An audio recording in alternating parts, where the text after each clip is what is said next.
Okay, I'd like to welcome everybody to our conversation with Addie Kinsinger. Addie is from Arizona and has been a staunch supporter of AECT for decades. And the point of our interview and our discussion with Addie today is to let's get to know her a little bit and what she's all about, how she got involved with AECT, how she got there, and what are some of her feelings as to what the technology is going to be like today. So first, we'll say hello to you, Addie. Hi. And welcome, and let's begin by a few comments as to your original background. How did you get to Arizona and from where? Got to Arizona because my husband was hired as the provost at Arizona State University. We had been in Michigan at Michigan State University for probably 25 years. I think prior to that I had been a teacher in New York State, in Pennsylvania, and in Ohio. Short 1 or 2 years because we were finishing degrees in various places and had to give equal time to each partner. I always wanted to be a teacher from the time I was 4th grade, and I had a horrible teacher, and so I decided I could teach better than she could. My goal to go to college was what drove me through all of the rest of my elementary and high school years.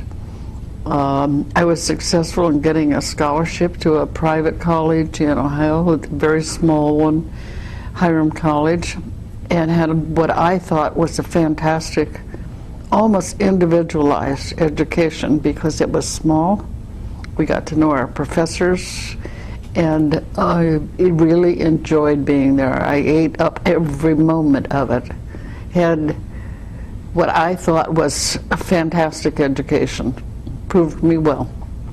I started to teach and I taught math, high school economics, history, and then in Michigan I decided to go back to school, get a master's degree in library science, which I started and worked on.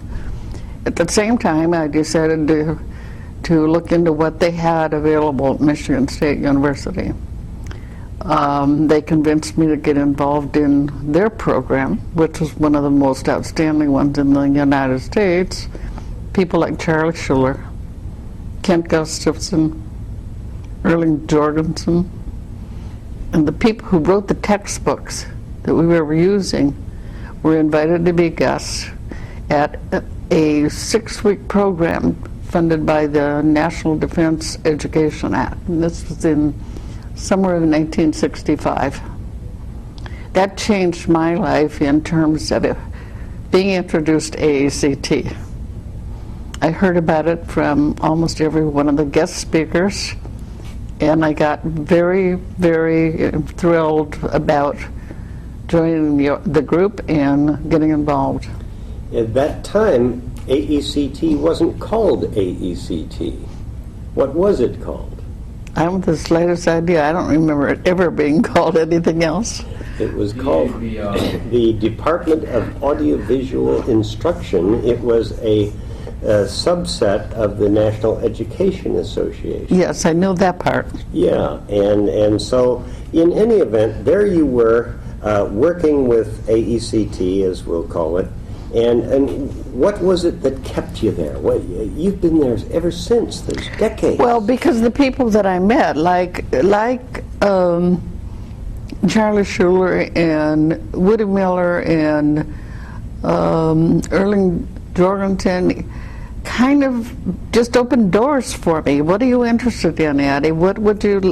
How can we help you pursue your interests? And I found it to be, I'm an opportunist. I just kind of jumped in with both feet and said, okay, I'm ready, let's go. You're beginning to profile some behaviors, though, on the part of those early leaders. Oh, yes. That seem to repeat themselves. They were available. Mm-hmm. You know, I was a stranger, a teacher. The thing that was exciting about all of that is that I learned how to do things like write grants. I went back to my school district, started writing grants, and got every possible kind of equipment that I could put in the schools that was going to introduce them to anything that could be called media technology. And then I had to teach them how to use it, which meant I had to learn how to use it. And where was that in those days? In Okemos, a community just outside of Lansing, Michigan, East Lansing, where Michigan State is. Okay. It was an exciting time for me, and it was an exciting time for the school district. The superintendent was so generous with funding, and the school board giving me pretty much carte blanche to just go ahead and equip. They built schools with media centers in them. They built foreign language labs. They built science labs. They got all kinds of things to teach, improved the teaching of mathematics. How could you not be excited about that? And you're using new terms, too, because you mentioned media center. And, of course, in the early times, that wasn't called that. There wasn't one. Was Absolutely not. Yeah. But, Dick, my media center was the center of the school. It was the center of learning. And I was the teacher as well as being the person who put it all together. Yeah. Okay. Well, take us now into more of the more recent future. What's been the track of your work within AECT? I know you started as a member. Well, how did you get to be president of AECT? Oh boy. Well, in '69, I decided that I needed to join AECT, and Woody Miller dragged me to convention, and he said, "Now, what are you really interested in?" And I said, okay, government relations, legislation at the national level, how I can impact whatever is going to happen in schools to improve education. But mostly, I want to learn about learning. Then the next thing that happened was I've never missed an AECT convention since then. That was 1969. I went to every convention, and after the second or third one, all of a sudden I'm in charge of the Government Relations Committee. And then I'm in charge of leadership, because those are things that are dear to me.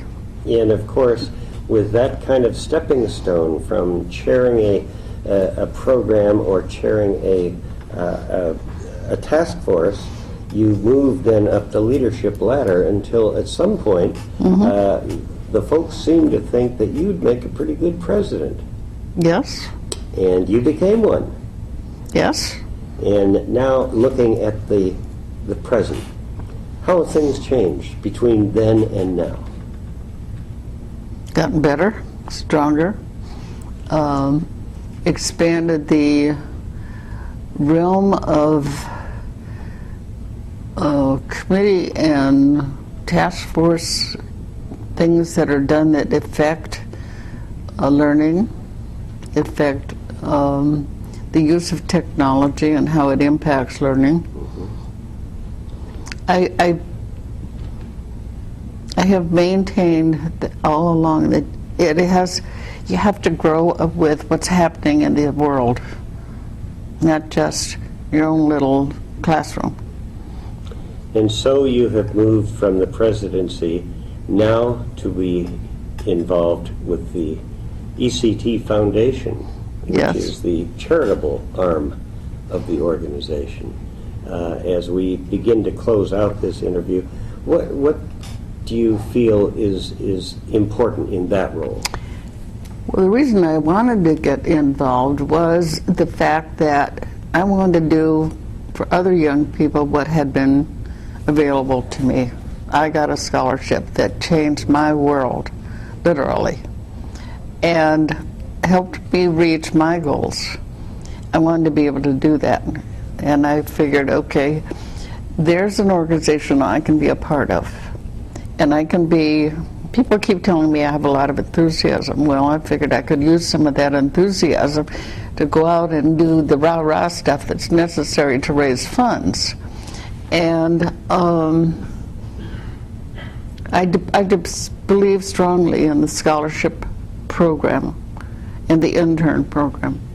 And I always want to be involved in it as much as I can be. And you certainly have been. Addie, it has been a distinct honor to have had these few moments with you. And I'm hopeful that the students who will be viewing this and the others who see it will get a sense of why it is that Addie Kinsinger is still a stalwart supporter of AECT. Thank you so much for being with us. My pleasure. It's been my reward. And year after year, I know that I devote a lot of time to AECT, and I want to continue to do that. We hope you do, and thank you. You're welcome. It's been a pleasure.